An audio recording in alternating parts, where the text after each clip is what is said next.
大家好，我係南屯門官立中學嘅莫錦培老師，好高興可以喺今次嘅價值觀教育閱讀推廣計劃裏面同大家做一個好書推介。今次同大家推介嘅呢本書呢，係李慧詩嘅身上的每道傷疤。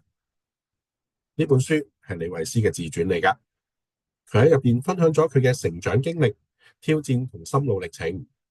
佢更加描繪咗自己喺生活裏面面臨過嘅困難同挫折，並且通過呢啲經歷反思生命嘅意義同價值。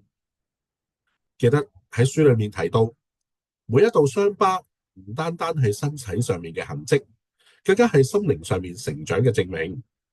李慧詩認為呢啲傷疤代表咗佢嘅堅韌同勇氣，係佢克服困難、追尋夢想嘅見證嚟㗎。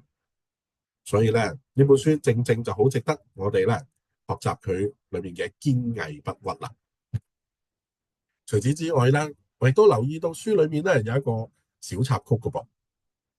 原來咧，即使李慧詩曾經喺2006年手腕骨折嘅期間，佢仍然堅持咧用單手完成每一日仰臥起坐嘅訓練啊。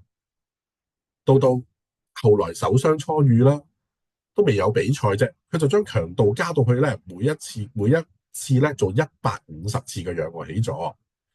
除咗慢慢重拾失落嘅自信之外咧，仲練出咗8塊腹肌添啊！嗰個成功感同滿足感咧，亦都跟住膨脹起嚟啦。可以見到咧，其實成功係冇捷徑㗎。每一個嘅成功嘅人士背後，都捱過無數嘅失敗經歷、汗水。如果同學你都面對緊唔同嘅艱難嘅狀況，我哋有時咧都少不免會有少少負面嘅情緒嘅。